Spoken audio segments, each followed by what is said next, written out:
নমস্কার, খবরের প্রথমেই দেখে নেব আজকের সংবাদ শিরোনাম। দুয়ারী সরকার শিবিরে আচমকা হাজির বরকনে। হলোটা কি? পুরোটা শুনলে চমকে যাবেন। সনাতন ধর্ম সংকটে পড়লে ভারতে কেউই বাঁচবে না। প্রয়াগরাজ থেকে যোগীর ঘোষণা শুনে কট্টরপন্থীদের মধ্যে আলোড়ন। 3 জনের নাম সামনে আসা বাকি। সেই কারণেই রাজ্য তড়িঘড়ি সঞ্জয়ের ফাঁসি দিতে চায়। বিস্ফোরক আইনজীবী। পদ্মশ্রী সম্মান পাচ্ছেন অরিজিৎ সিং এবং মমতা, তালিকায় বাংলার 9 জন। মুসলিমদের নিরাপত্তায় হিন্দুদের থাকতে হবে। মমতার মন্তব্যের বিরুদ্ধে সরব হন। শুভেন্দুর বার্তায় তোলপাড় বাংলা। রাত পোহালেই আবহাওয়ার বিরাট বদল। কাঁপবে দক্ষিণবঙ্গ, বৃষ্টি হবে কোন জেলায় জানুন আগাম আপডেট। সংবাদ শিরোনামগুলো শুনছিলেন, এবার জানাবো পুরো সংবাদ। প্রতিদিন সঠিক খবর নিয়মিত শোনার জন্য সাবস্ক্রাইব করুন নববার্তা ইউটিউব চ্যানেলটিকে। আসছি বিস্তারিত খবরে। দুয়ারী সরকার শিবিরে হাজির খুদে বরকনে। কি প্রয়োজন তাদের? কোন প্রকল্পের পরিষেবা নেওয়া নাকি অন্য কিছু? অবাক সকলেই। তবে ভুল ভাঙল পরোক্ষ নেই। জানা গেল বাল্যবিবাহ রোধে সচেতনতার জন্যই এক অভিনব উদ্যোগ। একেবারে টোপর পরা বর, মুকুট পরা কনে, পুরোপুরি বিয়ের সাজে সাজগোজ করা খুদে বরকনে হাজির দুয়ারে সরকার শিবিরে, তা দেখে অবাক সকলেই। এই শিবিরে বিয়েও হবে নাকি ভাবছিলেন কেউ কেউ। হুঁশ ফিরল তাদের দেখে। একেবারেই কম বয়সী তারা। এই 2 কিশোর কিশোরী বাল্য বিবাহ রোধে নিল অভিনব উদ্যোগ। বরকনের ভূমিকায় থাকা এই খুদে প্রতিক্রিয়া যেন এক নতুন বার্তা দিল, বাল্যবিবাহ রুখে দাও, স্বপ্নের পথ তৈরি করো। কলেজ পড়ুয়া প্রিয়াঙ্কা রুইদাস বললেন, বাল্যবিবাহ সমাজের অভিশাপ, তা একটি ছেলে বা মেয়ের জীবন অন্ধকারের মধ্যে ঠেলে দিতে পারে। তাই পড়াশোনা করে স্বনির্ভর হয়ে ছেলে বা মেয়েদের বিয়ের কথা ভাবা উচিত। তা শুধু তাদের জন্য নয়, সমাজের জন্য মঙ্গল। সে কথা মানুষকে বোঝাতেই এই উদ্যোগ নেওয়া হয়েছে। সসংজ্ঞা গ্রাম পঞ্চায়েতের প্রধান রিম্পা সাহা প্রামাণিক বলেন, প্রশাসন চেষ্টা করেও বাল্যবিবাহ আটকাতে পারছে না, তা হয়েই চলেছে। তাই এই রকম সচেতনতামূলক প্রচার জরুরি। উত্তরপ্রদেশের প্রয়াগরাজে চলমান মহাকুম্ভের আজ 13তম দিন। এখন পর্যন্ত 10,80,00,000 মানুষ সঙ্গমে স্নান করেছেন। শনিবার প্রয়াগরাজে পৌঁছান মুখ্যমন্ত্রী যোগী আদিত্যনাথ। তিনি মুনি অমাবস্যাকে ঘিরে চলমান প্রস্তুতির পর্যালোচনা করেন। মুখ্যমন্ত্রী যোগী বলেন, এটি আমাদের সবার সৌভাগ্য যে আমরা মহাকুম্ভের আয়োজনের অংশ হতে পারছি। সনাতন ধর্ম একটি বিশাল বৃক্ষের মতো, এটি কোনো ঝোপঝাড়ের সঙ্গে তুলনা করবেন না। মুখ্যমন্ত্রী আরও বলেন, যদি সনাতন ধর্ম সংকটে পড়ে, তবে ভারতে কোনো ধর্ম বা সম্প্রদায় নিরাপদ থাকবে না। সেই সংকট সবার ওপরেই আসবে। আমাদের সনাতন ধর্ম ও পূজ্য সন্তদের শক্তি এটাই যে এখানে কোনো জাতি, সম্প্রদায় বা নাম জিজ্ঞাসা করা হয় না। তিনি আরও বলেন, আমরা সৌভাগ্যবান যে মহাকুম্ভ 2025-এর সাক্ষী হওয়ার সুযোগ পেয়েছি। প্রধানমন্ত্রী মোদী সঠিক বলেছেন যে এই শতাব্দী ভারতের শতাব্দী। আরজি কর কাণ্ডে দোষী সঞ্জয় রায়কে যাবজ্জীবন কারাদণ্ডের নির্দেশ দিয়েছে কলকাতার শিয়ালদহ আদালত। নিম্ন আদালতের এই রায়কে চ্যালেঞ্জ করেই সঞ্জয়ের ফাঁসির দাবিতে কলকাতা হাইকোর্টে আবেদন জানিয়েছে রাজ্য। শিয়ালদহ হাইকোর্টের আদালতের রায়ের বিরুদ্ধে হাইকোর্টে গিয়েছে সিবিআইও। সঞ্জয়ের ফাঁসির দাবি করেছেন তারাও। আগামীকাল সোমবার কলকাতা হাইকোর্টে রাজ্যের আবেদনের শুনানি রয়েছে। রাজ্যের মামলা গ্রহণযোগ্য কিনা সেই নিয়েই শুনানি হবে হাইকোর্টে। সেখানে সঞ্জয়ের হয়ে সওয়াল করবেন যশ জালান। তিনি জানিয়েছেন, শিয়ালদহ আদালতের রায়ের বিরোধিতা করে কলকাতা হাইকোর্টে মামলা করা হয়েছে। সেখানে সঞ্জয় রায়কে পার্টি করা হয়েছে। জেল কর্তৃপক্ষের দাবি তিনি স্টেট লিগ্যাল এইডের ওকালতনামায় সই করেছেন। কিন্তু সঞ্জয় বলেছেন, তিনি এরকম কোন ওকালতনামায় সই করেননি। এমনকি তিনি জানেন না তাকে কোনো আবেদনে পার্টি করা হয়েছে। সঞ্জয়ের নতুন আইনজীবী যশ জালান জানিয়েছেন, আদালত তাকে অনুমতি দিয়েছে, ওকালতনামায় সই ছাড়াই তিনি সওয়াল করতে পারবেন।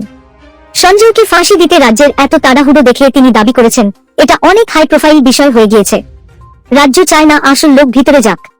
রাজ্য চায় সঞ্জয়কে ফাঁসি দিয়ে বিষয়টি নিষ্পত্তি করে দিতে। যদি অন্য কারো নাম সামনে আসে, তাহলে অনেক সমস্যা তৈরি হবে। ৭৬তম সাধারণতন্ত্র দিবসের প্রাক্কালে পদ্ম সম্মান প্রাপকদের নাম ঘোষণা করল স্বরাষ্ট্র মন্ত্রক। দেশের অন্যতম অসামরিক এই সম্মানের তালিকায় দেখা গেল একাধিক বাঙালির নাম। সঙ্গীত শিল্পী অরিজিৎ সিং, নৃত্যশিল্পী মমতা শঙ্কর, সাহিত্যিক নবেন্দ্রনাথ রায় সহ বাংলার মোট 9 জন এবার পদ্মশ্রী সম্মানে ভূষিত হতে চলেছেন। শনিবার রাতে স্বরাষ্ট্র মন্ত্রকের তরফে এবার পদ্মশ্রী প্রাপকদের নামের যে তালিকা প্রকাশ করা হয়েছে, সেখানে পদ্মবিভূষণ সম্মান দেওয়া হচ্ছে মোট 7 জনকে। পদ্মভূষণ সম্মান দেওয়া হচ্ছে 19 জনকে এবং পদ্মশ্রী পাচ্ছেন 131 জন। এই 131 জনের তালিকাতেই জায়গা করে নিয়েছেন গানের সুরে গোটা ভারতের হৃদয় জায়গা করে নেওয়া বাংলার ছেলে অরিজিৎ সিং। পাশাপাশি তালিকায় জায়গা পেয়েছেন নৃত্যশিল্পী তথা অভিনেত্রী মমতা শঙ্কর। এছাড়াও হাবড়ার বাসিন্দা প্রবাদ প্রতিম ঢাক শিল্পী গোকুল চন্দ্র দাস, সাহিত্য ও শিক্ষায় অসামান্য অবদানের জন্য পদ্মশ্রী পাচ্ছেন নগেন্দ্রনাথ রায়। দেশের অন্যতম সম্মানের এই পুরস্কার পাচ্ছেন সরোদবাদক পণ্ডিত তেজেন্দ্র নারায়ণ মজুমদার। এছাড়াও বাংলা থেকে পদ্মশ্রী সম্মানে ভূষিত হতে চলেছেন শিল্পপতি পবন গ্যায়ঙ্কা, শিল্পপতি সজ্জন ভজঙ্ক। সমাজ কল্যাণমূলক কাজের জন্য পদ্মশ্রী পাচ্ছেন বিনায়ক লেহানি। এর পাশাপাশি সাম্প্রতিক সময়ে বঙ্গ রাজনীতিতে একের পর এক বিতর্কিত মন্তব্যের জেরে শিরোনামে উঠে আসা স্বামী প্রদীপ্তানন্দ ওরফে কার্তিক মহারাজকে পদ্মশ্রী সম্মান দিচ্ছে কেন্দ্র। এর পাশাপাশি দুই প্রবাসী বাঙালি বিবেক দেবরায় এবং অরুন্ধতী ভট্টাচার্যকেও পদ্ম সম্মান দেওয়া হচ্ছে। মুসলিমদের সুরক্ষায় মালদা, মুর্শিদাবাদে হিন্দুদের থাকতে হবে, মমতা বন্দ্যোপাধ্যায় এই মন্তব্য করেছেন বলে দাবি করে তার তীব্র প্রতিবাদ করলেন রাজ্যের বিরোধী দলনেতা শুভেন্দু অধিকারী। শনিবার লালবাগে মুর্শিদাবাদ স্টেশন লাগোয়া রেলের ময়দানে সভায় শুভেন্দুবাবু বলেন, মমতা বন্দ্যোপাধ্যায় সবার মুখ্যমন্ত্রী হতে পারেননি। আপনি সবার মুখ্যমন্ত্রী হলে আপনি ইমাম সাহেবের সঙ্গে আমাদের মহন্ত, মহারাজ, পুরোহিতদেরও ডাকতেন। শুভেন্দুবাবু বলেন, আপনি সরকারি সভায় ২৫০০ টাকা বেতন দেওয়া ইমামকে দেখিয়ে বলছেন আপনি সামলেছেন, আপনার বক্তৃতা আমি শুনেছি। মমতা বন্দ্যোপাধ্যায় সবার মুখ্যমন্ত্রী হতে পারেননি। আপনি সবার মুখ্যমন্ত্রী হলে আপনি ইমাম সাহেবের সঙ্গে আমাদের মহন্ত, মহারাজ, পুরোহিতদেরও ডাকতেন, বৌদ্ধদেরও ডাকতেন, অন্য ধর্মে যারা ধর্মপ্রচারক তাদেরও ডাকতেন। আপনি ভোট ব্যাংকের রাজনীতি করেন, আপনি তোষণের রাজনীতি করেন। এরপরই মমতা বন্দ্যোপাধ্যায়ের মন্তব্যকে তীব্র আক্রমণ করেন তিনি। বলেন, সারাক্ষণ হিন্দু মুসলমান করে গিয়েছেন। উনি বলে গিয়েছেন মালদা ও মুর্শিদাবাদে সংখ্যালঘু হিন্দুদের দেখভাল করে রাখার দায়িত্ব এই দুই জেলায় সংখ্যাগরিষ্ঠ সম্প্রদায় মুসলিমদের। হিন্দুদের সুরক্ষা দেওয়ার দায়িত্ব মুখ্যমন্ত্রী মুসলমানদের হাতে দিয়ে গিয়েছেন। আপনি মেনে নেবেন? এটা মুখ্যমন্ত্রীর ভাষা হওয়া উচিত। তাহলে পুলিশ কিসের জন্য? সুরক্ষা দেওয়ার দায়িত্ব আপনার। আপনি শুধু 14 বছরের মুখ্যমন্ত্রী নন, 14 বছরের পুলিশ মন্ত্রী। মুসলিমদের সুরক্ষায় হিন্দুদের থাকতে হবে। মমতা বন্দ্যোপাধ্যায়ের এই কথার প্রতিবাদে গর্জে উঠুন। এবার নজর রাখবো আজকের আবহাওয়ার খবরে। জানুয়ারি মাস শেষ হতে চললেও এখনো সেই অর্থে ঠান্ডা নেই বাংলায়, মূলত দক্ষিণবঙ্গে। শীতের পথে কাটা হচ্ছে একের পর এক পশ্চিমী ঝঞ্ঝা। গত কয়েকদিনে বেশ কমেছে উত্তরে হাওয়ার দাপট। তবে ভালো খবর হলো এখনই শীত বিদায় নয়। রবিবার থেকেই আবহাওয়ার বড় বদল আসতে চলেছে। ফের একবার তাপমাত্রা বাড়তে পারে বলে পূর্বাভাস আলিপুর হাওয়া অফিসের। রবিবার থেকে দক্ষিণবঙ্গে বাড়বে শীত, সাথেই ভোগাবে কুয়াশা। ইতিমধ্যেই ২ পরগনা, হুগলি সহ দক্ষিণবঙ্গের প্রায় সমস্ত জেলাতেই সকালের দিকে কুয়াশার যথেষ্ট দাপট থাকবে। জারি হয়েছে সতর্কতা। ২৬ জানুয়ারি পর থেকে কয়েকদিন শীতের আমেজ থাকতে পারে দক্ষিণবঙ্গে, তবে তা বেশিদিন স্থায়ী হবে না। ফেব্রুয়ারির প্রথম সপ্তাহ থেকেই শীত বিদায়ের ঘণ্টা বাজতে পারে বলে অনুমান হাওয়া অফিসের। আগামীকাল থেকে কলকাতাতেও এক ধাক্কায় নামবে তাপমাত্রা। অবশেষে ঠান্ডার কামব্যাক হচ্ছে কলকাতা সহ দক্ষিণবঙ্গের জেলাগুলিতে। আগামী ২৪ ঘণ্টায় হুগলি, উত্তর ও দক্ষিণ ২৪ পরগনা, পূর্ব পশ্চিম মেদিনীপুর এবং পূর্ব পশ্চিম বর্ধমান, বীরভূম, মুর্শিদাবাদ, নদিয়া এই সমস্ত জেলায় কুয়াশার প্রভাব থাকবে। আপাতত বৃষ্টির সম্ভাবনা নেই কলকাতা সহ দক্ষিণবঙ্গের হাওড়া, হুগলি, উত্তর ২৪ পরগনা, দক্ষিণ ২৪ পরগনা, পূর্ব মেদিনীপুর, পশ্চিম মেদিনীপুর, ঝাড়গ্রাম, পুরুলিয়া, বাঁকুড়া, পূর্ব বর্ধমান, পশ্চিম বর্ধমান, বীরভূম, মুর্শিদাবাদ কোনো জেলাতেই।